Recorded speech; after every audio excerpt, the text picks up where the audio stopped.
ओम शांति। अव्यक्त मुरली सीरीज़ में आज की मुरली है 15 मई 72। मुरली का हेडलाइन श्रेष्ठ स्थिति बनाने का साधन 3 शब्द निराकारी, अलंकारी और कल्याणकारी। अपने को पद्मा पदम भाग्यशाली समझकर हर कदम उठाते हो। पदम कमल पुष्प को भी कहते हैं। कदम कदम पर पदम के समान न्यारे और प्यारे बन चलने से ही हर कदम में पद्मों की कमाई होती है। ऐसी श्रेष्ठ आत्माएं बनी हो। दोनों ही प्रकार की स्थिति बनाई है।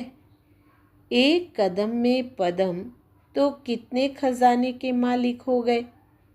ऐसे अपने को अविनाशी धनवान व संपत्तिवान और अति न्यारे और प्यारे अनुभव करते हो। यह चेक करना है कि एक भी कदम पद्म समान स्थिति में रहते हुए पद्मों की कमाई के बगैर ना उठे।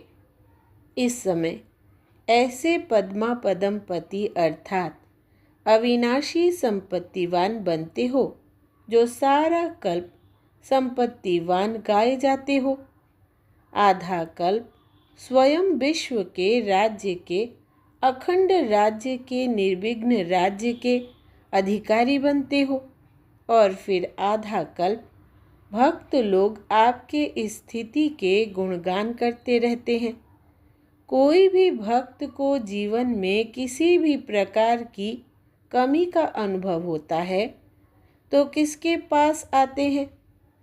आप लोगों के यादगार चित्रों के पास। चित्रों से भी अल्पकाल की प्राप्ति करते हुए अपनी कमी व कमजोरी को मिटाते रहते तो सारा कल्प प्रैक्टिकल में व यादगार रूप में सदा संपत्तिवान, शक्तिवान, गुणवान वरदानी मूर्त बन जाते हो।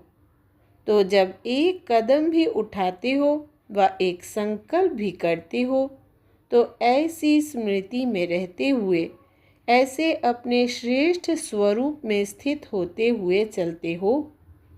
जैसे कोई हद का राजा जब अपनी राजधानी के तरफ देखेंगे तो किस स्थिति और दृष्टि से देखेंगे, किस नशे से देखेंगे? यह सभी मेरी प्रजा है व बच्चों के समान है। ऐसे ही आप लोग भी जब अभी सृष्टि के तरफ देखते हो व किसी भी आत्मा के प्रति नज़र जाती है तो क्या समझ करके देखते हो? ऐसे समझकर देखते हो कि यह हमारी विश्व, इसके हम मालिक थे, वो आज क्या बन गई है और अभी हम विश्व के मालिक के बालक फिर से विश्व को मालामाल बना रहे हैं, संपत्तिवान बना रहे हैं, सदा सुखदाई बना रहे हैं। इस नशे में स्थित होकर के उसी रूप से, उसी वृत्ति से, उसी दृष्टि से हर आत्मा को देखते हो। कोई भी आत्मा को किस स्थिति में रहकर देखते हो, उस समय की स्थिति व स्टेज कौन सी होती है? हर एक ने सुनाया। जो भी सुनाया तो सभी यथार्थ, क्योंकि अभी जबकि अयथार्थ को छोड़ चुके तो जो भी अब बोलेंगे वो यथार्थ ही बोलेंगे। अब अयथार्थ शब्द भी मुख से नहीं निकल सकता। जब भी कोई आत्मा को देखो तो वृत्ति यही रखनी चाहिए कि इन सभी आत्माओं के प्रति बाप ने हमें वरदानी और महादानी निमित्त बनाया है। वरदानी व महादानी की वृत्ति से देखने से कोई भी आत्मा को वरदान व महादान से वंचित नहीं छोड़ेंगे। जो महादानी व वरदानी होते हैं उनके सामने कोई भी आएगा तो उस आत्मा के प्रति कुछ ना कुछ दाता बनकर के देंगे ज़रूर। कोई को भी खाली नहीं भेजेंगे। तो ऐसी वृत्ति रखने से कोई भी आत्मा आप लोगों के सामने आने से खाली हाथ नहीं जाएगी, कुछ ना कुछ लेकर ही जाएगी। तो ऐसे अपने को समझकर हर आत्मा को देखते हो। दाता के बच्चे दाता ही तो होते हैं। जैसे बाप के पास कोई भी आएंगे तो खाली हाथ नहीं भेजेंगे ना।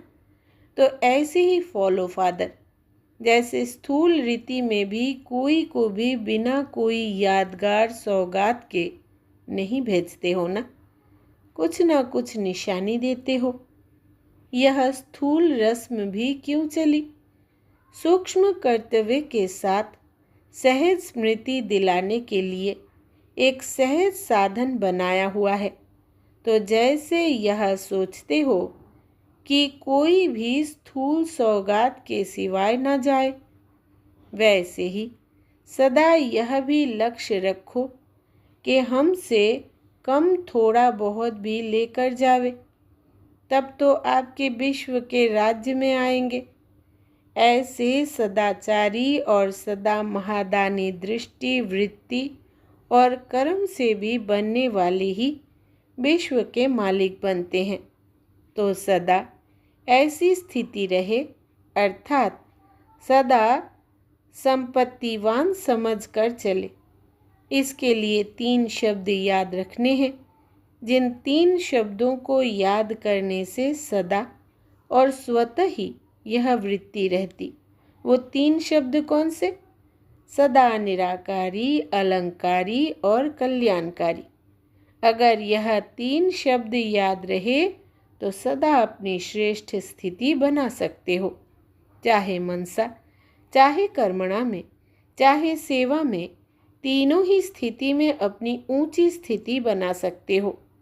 जिस समय कर्म में आते हो तो अपने आप को चेक करो कि सदा अलंकारी मूर्त होकर चलते हैं। अलंकारी मूर्त देह अहंकारी नहीं होते हैं। अलंकार में अहंकार खत्म हो जाता है।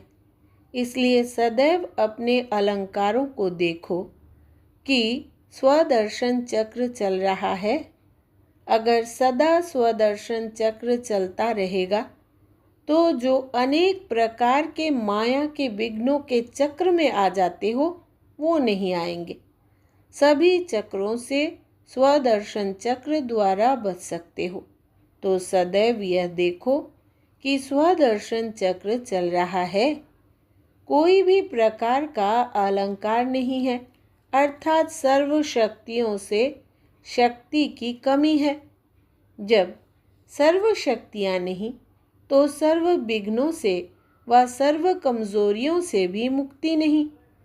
कोई भी बाप में, चाहे विघ्नों में, चाहे अपने पुराने संस्कारों से, चाहे सेवा में कोई असफलता का कारण बनता है और उस कारण के वश कोई ना कोई विघ्न के अंदर आ जाते हैं। तो समझना चाहिए मुक्ति ना मिलने का कारण शक्ति की कमी है। विघ्नों से मुक्ति चाहते हो तो शक्ति धारण करो, अर्थात अलंकारी रूप होकर रहना है। अलंकारी समझकर नहीं चलते, अलंकारों को छोड़ देते हैं। बिना शक्तियों के मुक्ति की इच्छा रखते हो तो कैसे पूर्ण हो सकती? इसलिए यह तीनों ही शब्द सदा स्मृति में रखते हुए फिर हर कार्य करो। इन अलंकारों को धारण करने से सदा अपने को वैष्णव समझेंगे। भविष्य में तो विष्णुवंशी बनेंगे, लेकिन अभी वैष्णव बनेंगे तब फिर विष्णु के राज्य में विष्णुवंशी बनेंगे। तो वैष्णव अर्थात कोई भी मलेच्छ चीज़ को टच नहीं करने वाला। आजकल के वैष्णव तो स्थूल तामसी चीज़ों से वैष्णव है, लेकिन आप जो श्रेष्ठ आत्माएं हो वो सदैव वैष्णव अर्थात तमोगुणी संकल्प व तमोगुणी संस्कारों को भी टच नहीं कर सकते हैं। अगर कोई संकल्प व संस्कारों को टच किया अर्थात धारणा किया तो सच्चे वैष्णव हुए। और जो सच्चे वैष्णव नहीं बनते हैं वो विष्णु के राज्य में विश्व के मालिक नहीं बन सकते हैं। तो अपने आप को देखो, कहाँ तक सदा काल के वैष्णव बने हैं। वैष्णव कुल के जो होते हैं वो कोई भी मलेच्छ को कब अपने से टच करने भी नहीं देते, मलेच्छ से किनारा कर लेते हैं। वो हुई स्थूल की बात। लेकिन जो सच्चे वैष्णव बनते हैं वो कोई भी पुरानी बातें, पुरानी दुनिया व पुरानी दुनिया के कोई भी व्यक्ति व वैभव को अपनी बुद्धि से टच करने नहीं देंगे, किनारे रहेंगे।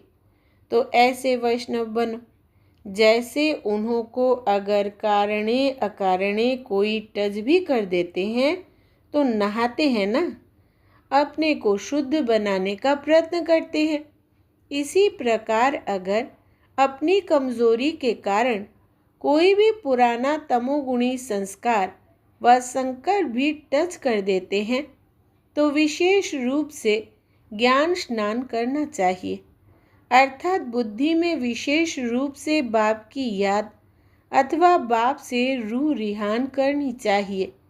तो इससे क्या होगा, वो तमोगुणी संस्कार कभी टच नहीं करेंगे, शुद्ध बन जाएंगे। अपने को शुद्ध बनाने से सदा शुद्ध स्वरूप के संस्कार बन जाएंगे। तो ऐसे करते हो, कहते हैं ना, पता नहीं यह कैसे हो गया। कमजोरी तो स्वयं की है ना, इतनी पावर होनी चाहिए जो कोई भी टच कर ना सके। अगर कोई पावरफुल होते हैं तो उनके सामने कमज़ोर एक शब्द भी बोल नहीं सकता, सामने आ नहीं सकता। अज्ञान में रौब के आगे कोई नहीं आ सकते। यहाँ फिर है रुहाब।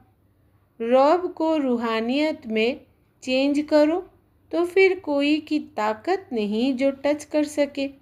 जैसे भविष्य में आप सभी के आगे प्रकृति दासी बन जाएगी। यही संपूर्ण स्टेज है ना। जब प्रकृति दासी बन सकती है तो क्या पुराने संस्कारों को दासी नहीं बना सकते हो। जैसे दासी व दास सदा जी हजूर करते रहते हैं, वैसे यह कमजोरियां भी जी हजूर कर खड़ी होंगी, टच नहीं करेंगी। ऐसी स्थिति सदाकाल के लिए बना रहे हो। अभी कहाँ तक पहुँचे हो। आजकल की बात आकर रही है वह अभी अभी की बात है, वह वर्ष की बात है। अभी है आज और कल की। आज कल और अभी समय में तो बहुत फर्क हुआ। टीचर की कमाल यह है जो सभी को टीचर बनावे। आप टीचर नहीं हो, अपने आप के आप टीचर बने हो तो रिजल्ट को नहीं जानते हो। यही बाप समान बनाने का कर्तव्य करना है। टीचर अगर टीचर ना बनावे तो टीचर ही कैसा। अगर अपने आप के टीचर बन करके नहीं चलेंगे तो संपूर्ण स्टेज को पा नहीं सकेंगे। जो अपने टीचर नहीं बनते हैं वही कमज़ोर होते हैं। सदैव यह देखो कि जो हम लोगों की महिमा गाई जाती है ऐसी महिमा योग्य बने हैं। एक एक बात को अपने में देखो। मर्यादा पुरुषोत्तम है, संपूर्ण निर्विकारी, संपन्न, संपूर्ण अहिंसक। यह पूरी महिमा प्रैक्टिकल में है।